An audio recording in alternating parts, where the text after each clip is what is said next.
Hi, everyone. I am so excited for you to experience this next interview with Lildonia Lawrence. She comes from the UK and she is a equality and diversity trainer and a well-being coach. And she just shares some really great perspectives that I think everyone should hear about. And she has a new book. So listen for the name and title of the new book in the description here and all over the place in the video. I think it's worth your read, especially if you are an executive level at a large corporation or have your own company and you really want to understand how to bring that sense of diversity and inclusion into your work environment for all employees so that you can retain all of your good employees. Because if an employee is feeling comfortable and seen and heard and feel good about working for your company, they're going to stay and they're going to do great and they're going to be very productive and an asset to your company, right? So enjoy, take a listen, and I'm sure you're going to enjoy everything that Lildonia Lawrence has to say. Welcome to the empowering world of Ladies Who Leap podcast, where brave souls share their remarkable journeys of venturing beyond their comfort zones to craft lives filled with passion and purpose. Tune in to hear the awe-inspiring tales of individuals who dared to defy their fears and embrace the unknown, paving the way for a future they truly adore. Welcome to the Ladies Who Leap podcast.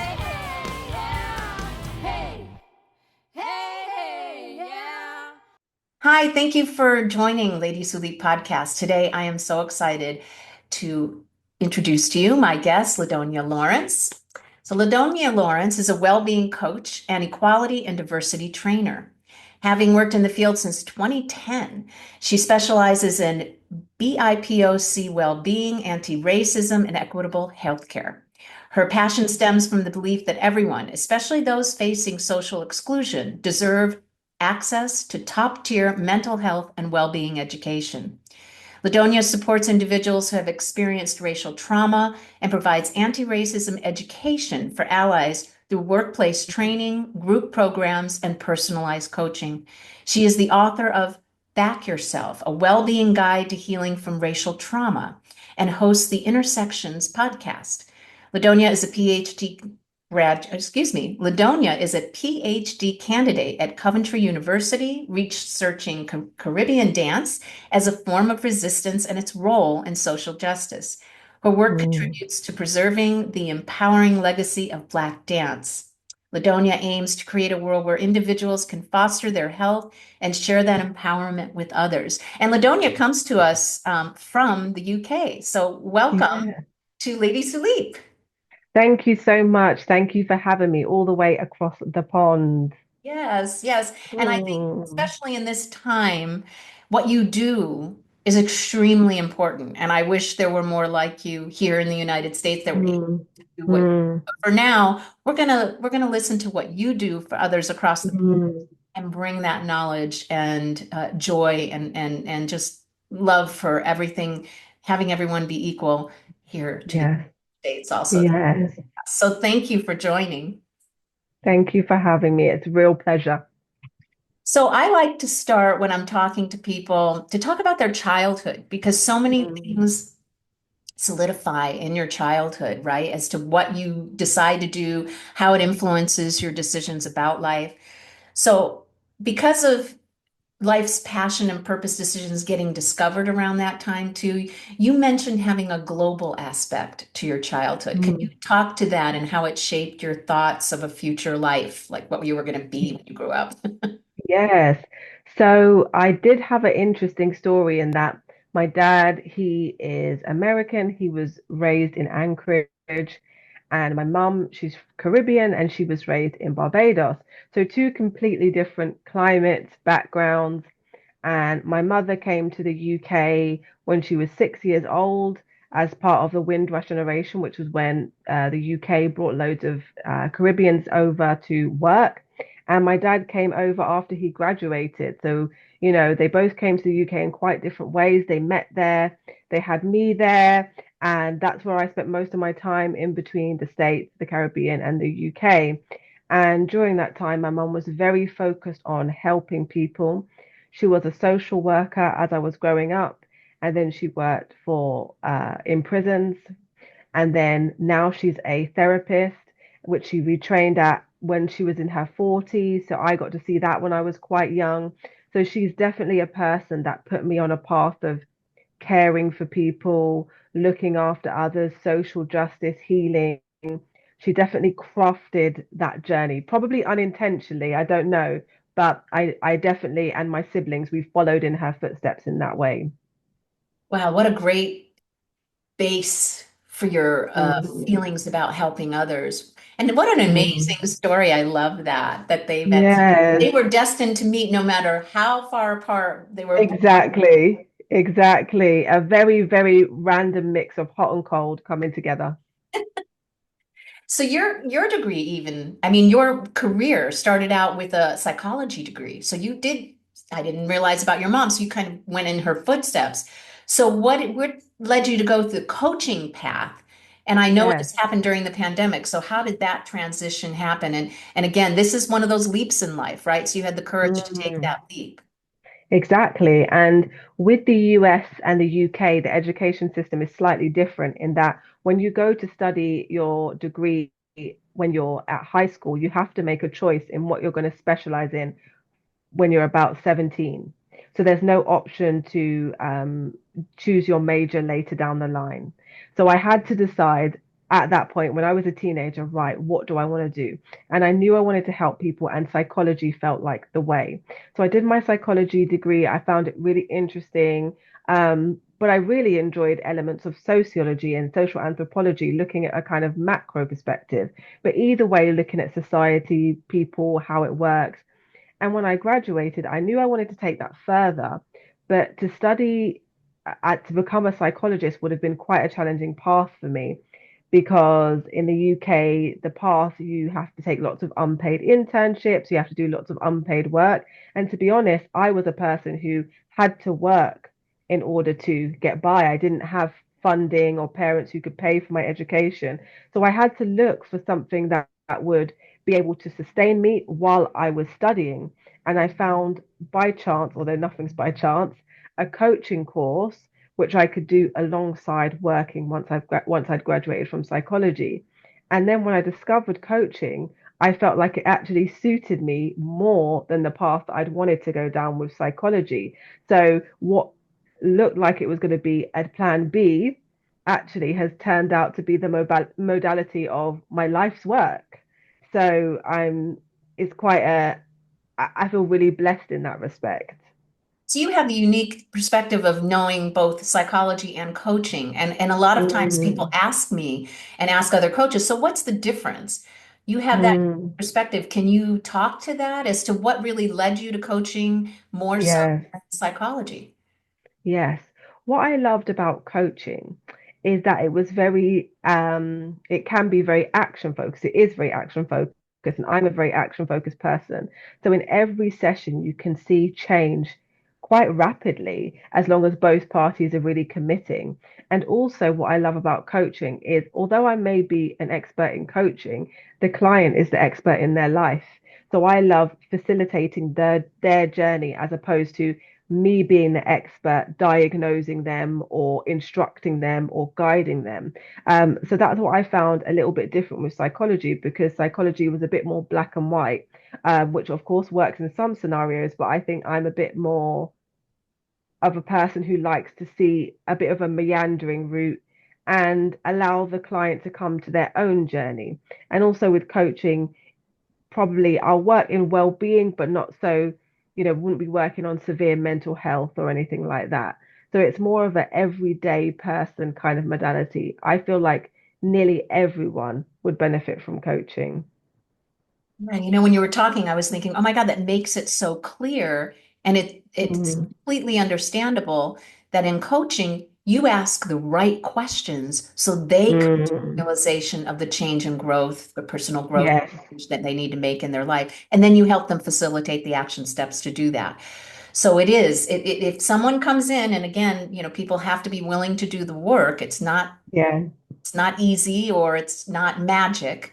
There are Mm, ways that people can help to clear the path so they can get forward, but it's really nice to have them take the ideas almost out of their unconscious mind and put it into consciousness so that they can go forward, mm, in a better place. yes, definitely. Yeah. And you've really, we, excuse me, we had a topic or a conversation about Mm, in life about the subject of social equality.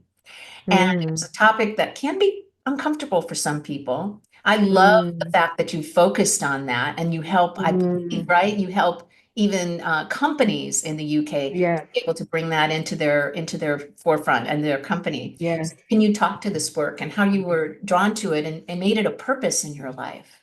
Mm. I think it's an interesting one because I think the purpose was within me. And so I almost didn't have a choice because it was something that was so fiery that it had to come out. And you're right, it is a topic that can be uncomfortable for some people. So I was blocked in many ways from talking about these things until the pandemic. So I was doing this work on a smaller scale, working with grassroots organizations, small companies, small charities in the community. But during the pandemic, when we saw the murder of George Floyd, I decided to start filming some videos on Instagram and on YouTube. And then when I started talking about the dangers of social inequality, the dangers of racism, for whatever reason, the way in which I was speaking resonated with people and people from all walks of life. And even though I was initially fearful to speak about these topics, there was such a positive response, and I could see real people having real awakenings in that area. It propelled me to keep on going, and it's just been kind of flying ever since then. It's fantastic because our world needs people like you to Mm. enlighten those that are even either not aware because they're in their little Yes, bubble, right? yeah, Or are aware but don't want to see. I mean, there's different categories yes, of what people are in. I'm sure that you've experienced yes, there that. are. And Exactly. There are different categories indeed. So there are some people, and a lot of my client base are people in terms of those who are allies, are coaches, healers, Reiki practitioners, acupuncturists, artists, people who want to do good in the world, see the beauty in the world, and create love and peace, but they just don't have the knowledge of how much other people in this world are suffering. So they come to it being like, I really know I want to be an equitable practitioner, but I just don't exactly know how. And then you have other people who it's like, this is almost too much for me to confront because then it's going to bring something up in me. If I acknowledge either my prejudice or my bias or my um, privilege, it makes me feel like a bad person. And those are the ones that can be a bit more challenging to work with. But of course, I will try and work with everyone because I really believe it's a collective effort. It's not down to any one group of people, and we're only going to work to build more equity if we're all doing our tiny part of the puzzle. so how do you reach those that are in that category where it feels uncomfortable?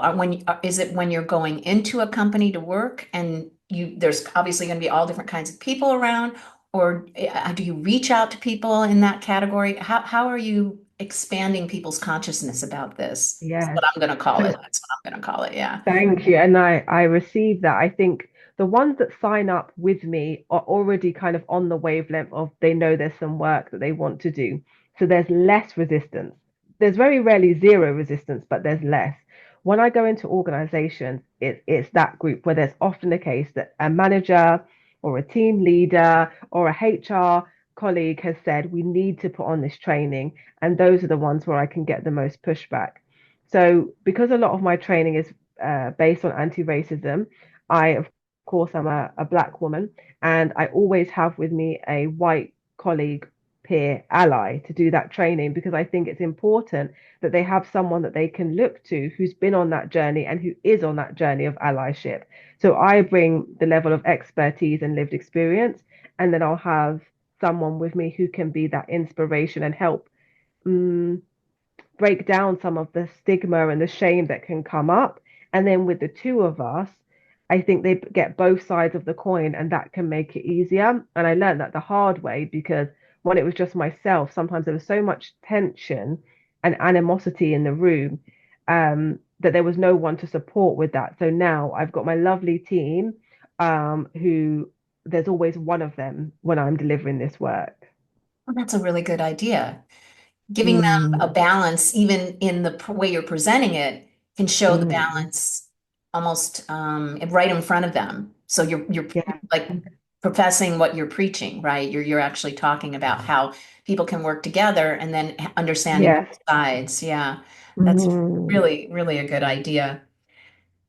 So congratulations on your book. thank Say the you. name again, Back Yourself. Let's see, A Wellbeing Guide to Healing from Racial Trauma.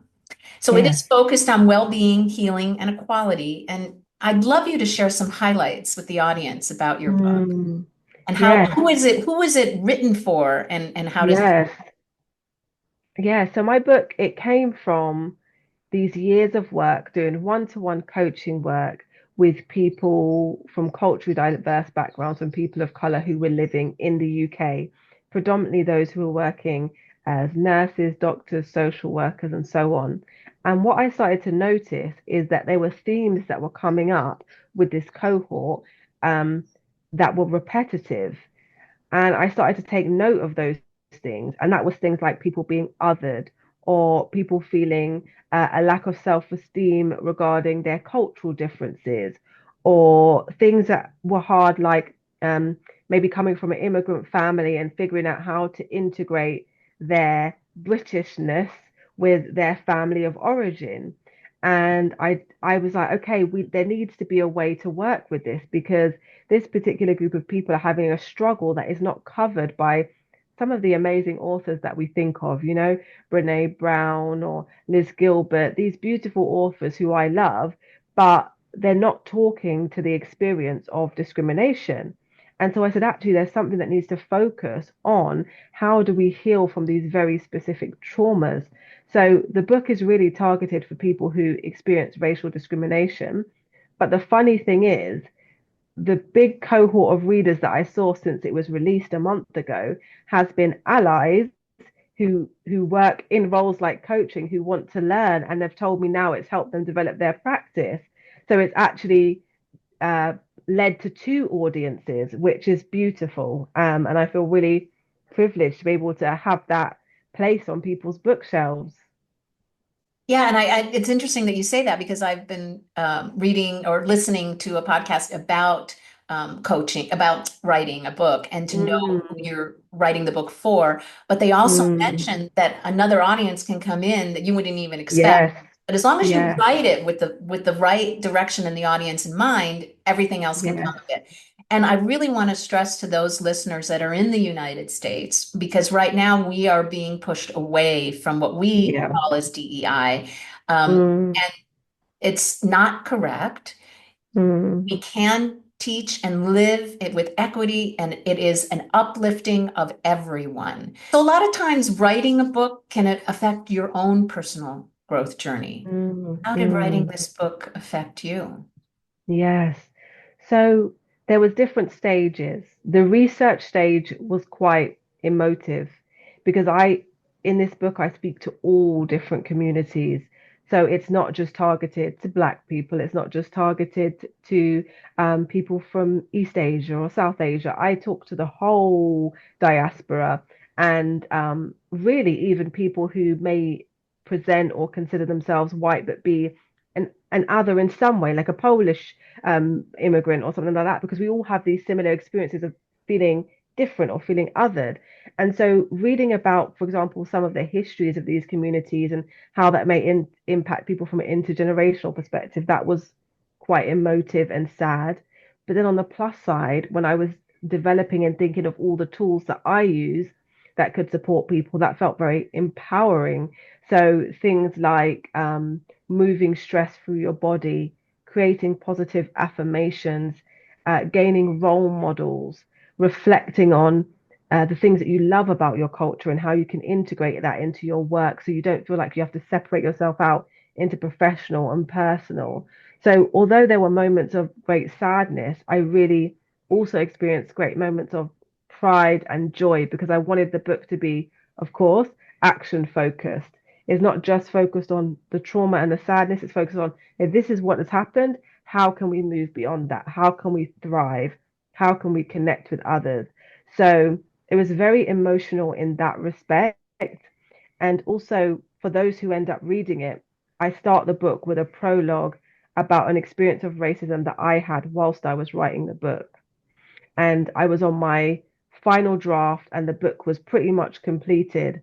And in a swimming pool, I experienced a group of men using really, really derogatory racial language towards me, strangers.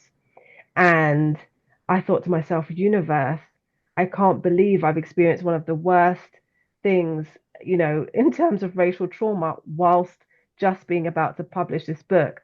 And I thought, this is a chance for me to practice what I preach, and I'm going to put this story in the book. And that's how I started. So it was almost like a divine intervention, a horrible experience, but I was able to channel it into the book. And then grow yourself Mm. from the experience. Exactly. Yes. Wow. Wow. And your student journey, I mean, well, let me take a step back. We talked a bit about the insights between the link of the mind and the body. And Mm, you're talking about, generational trauma too, of mm, not feeling fitting in or being treated in the terrible way that you were at that pool. Can you talk to a bit about your beliefs on that and how you use that to help your clients mm. understand it and understand the impact that your mind has Yes, on your body? Yeah. yes. One of the quotes that I like very much is if you don't make time to cry, your organs will or your body will. And it just shows how much is stored within us. And just like the US, the UK is a very go, go, go culture. We work long hours, we spend a lot of time in corporate roles after graduation, often. We barely take holiday. We eat at our desk. It's a very go, go, go. So often we're experiencing sometimes even traumatic incidences with a small t or just stressors, but they build up and build up and build up, and our body doesn't release them. And I've been guilty of this myself. So I really like to share throughout the book ways that people can work with their body to release what is within and to store up on the good.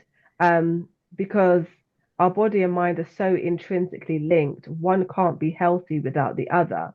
And I think that a lot of times that's sort of missed because, our North American and, Western Europe perspective is so focused on the cerebral, the body gets left behind unless it's think about how it can look good, but not how it can feel good. So that's really important to me. Yeah. Yeah. I mean, storing resentment can really lead to a lot Yes, of illnesses. And yes, when you don't think about it unless someone brings it up and brings it to your attention, and then you realize, oh my gosh, exactly.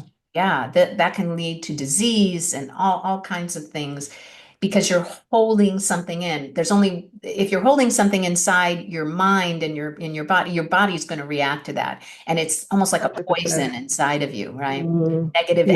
energy, all of that. Mm, So you talked about kind of your student journey, right? I believe in the introduction it says how you're still in school. So it's not over. Please tell us what the next part of that journey is and what you're learning about to add to your work. yes. So I went back to school about 9 months ago to start doing my PhD. And it's exciting for me because it's in dance and it's in social justice. And I've been dancing for years and teaching dance for years and teaching yoga for years. So, as we spoke about just now, I'm very connected to the body experience. And particularly in my research, I'm looking at the carnival in the Caribbean and how that was an act of resistance. And there are so many ways in which our body can form as a resistance against things that we don't want to be a part of. And that's whether it can be experiencing joy in our bodies, experiencing pleasure in times of hardship, resting in the face of the grind culture and capitalism. Um, you see all over the world indigenous communities using movement as dance as a way to connect to spirit, as a way to connect to the ancestors. And I really wanted to delve more into that to learn what the ancestors did. And then I'm going to look at what our bodies are trying to tell us now. So it's going to be a long journey. I'll probably graduate 2027, 2028, let's see.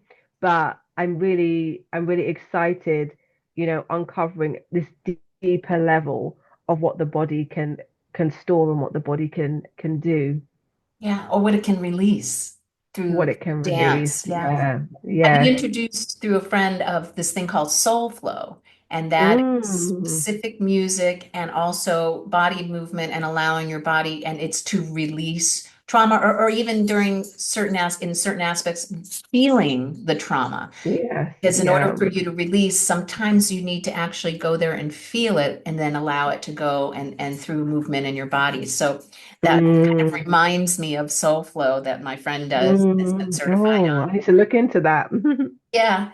So what do you say to help those communities that have to deal with generational and current social inequality traumas or events and how they can work to overcome the emotional effect of that journey? Mm. One of the things that I talk about in the chapter of my book on generational trauma is also tapping into generational wisdom. So sometimes when you come from a community that's been harmed, like Afro-Caribbean communities, African American communities, descendants of Holocaust survivors, it can be very, very it can be very, we can hear just stories about how wronged our ancestors were, all of the things that we had to go through. And that is true and valid, but we also can use inspiration from the things that our ancestors overcame and their resilience and their food and their cultures. Um, and that's what I really see. If we look at these communities, African American communities, the Jewish diaspora, there's a level of strength and tenacity and community. And sometimes we need to tune into that wisdom to help us overcome what is in our current situation. And one of the books that inspired me from probably when I was about 13 was The Diary of Anne Frank in her story of, you know, experiencing the Holocaust because she managed to find still joy, still beauty, still creativity in the most horrendous of circumstances. Um, and so I really like to look to the ancestors to see what wisdom they can pass, because I think that part is actually forgotten about a lot of the time. Yeah, it's interesting when you were talking about that. I was thinking that trauma or Mm, difficult situations are what uncomfortable situations are where you grow the most. yes. So what you're saying is if you're tapping into how your community was able to overcome that trauma and grow from it, you can learn from it. Mm, yes, exactly. That post, even sometimes they talk about post-traumatic growth, where we can have a traumatic experience, but we can go through resilience, growth, recovery, and thrive. But that is the part that is not necessarily taught to us. Yeah, yeah. Mm, And I think that that's a really important thing to remember if anyone remembers anything even from this interview is that there are positive things to learn from the trauma and things that happened in the past and generational. yeah, You can take from that to help yourself overcome things because yeah, there are a lot of people that overcame it and were able to, yeah, yeah, and just like exactly. it's to there's lessons to be learned here. That's Yeah, why we need to talk definitely. about it. That's why it needs to be Hmm. taught. That's why it's something Yes. that's so important in our society.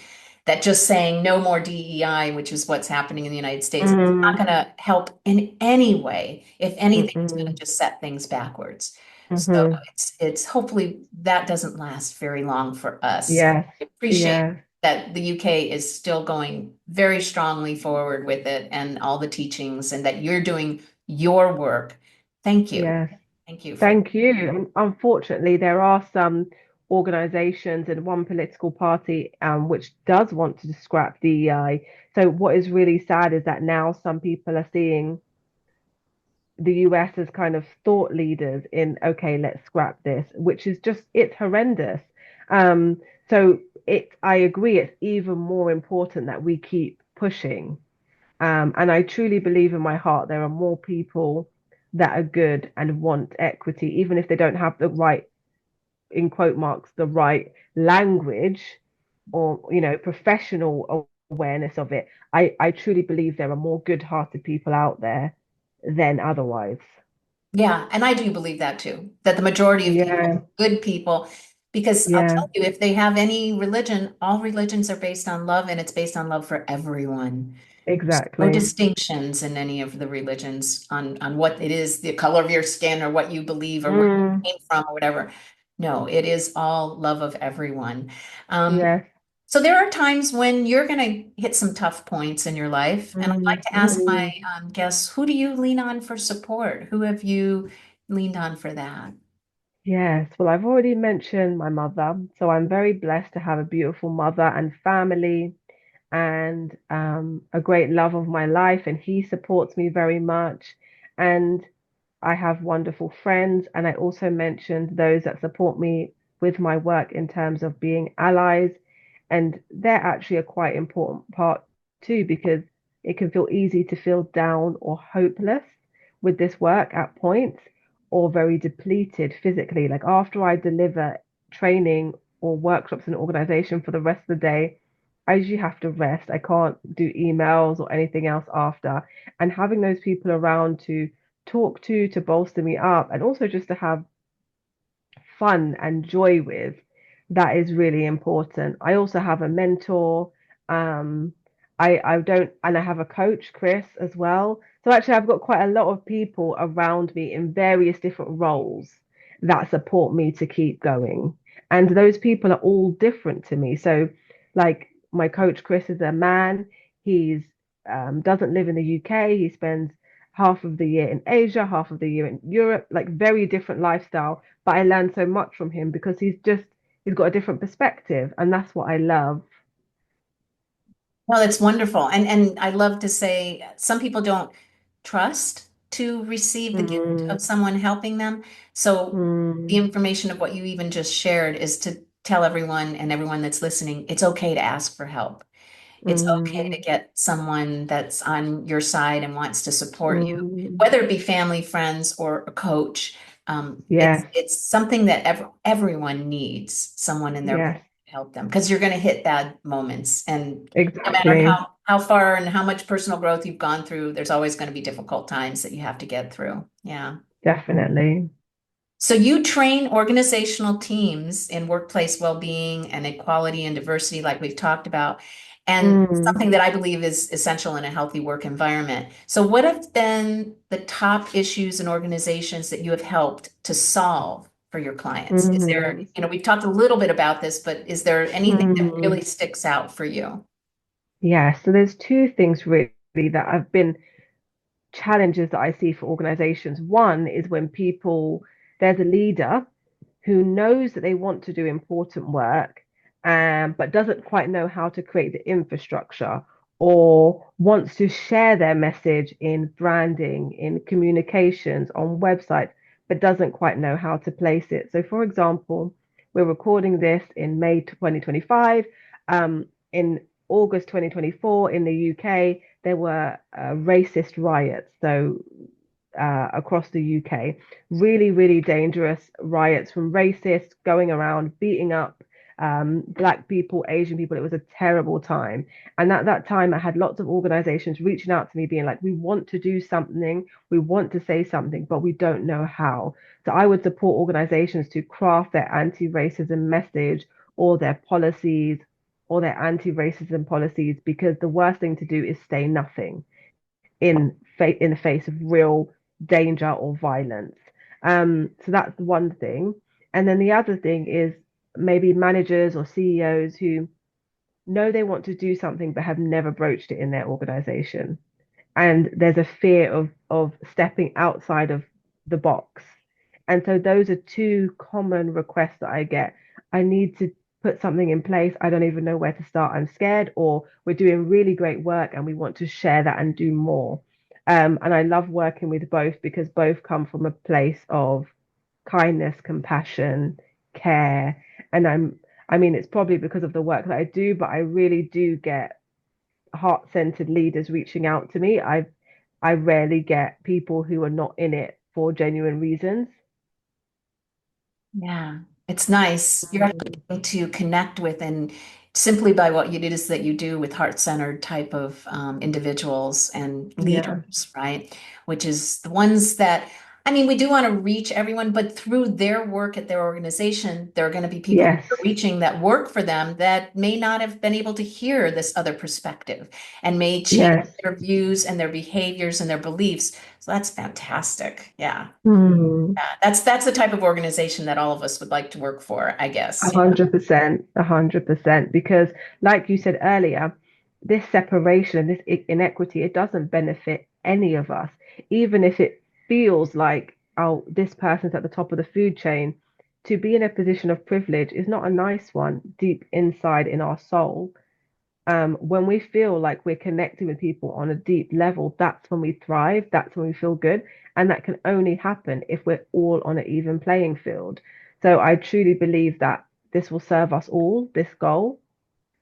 Yeah.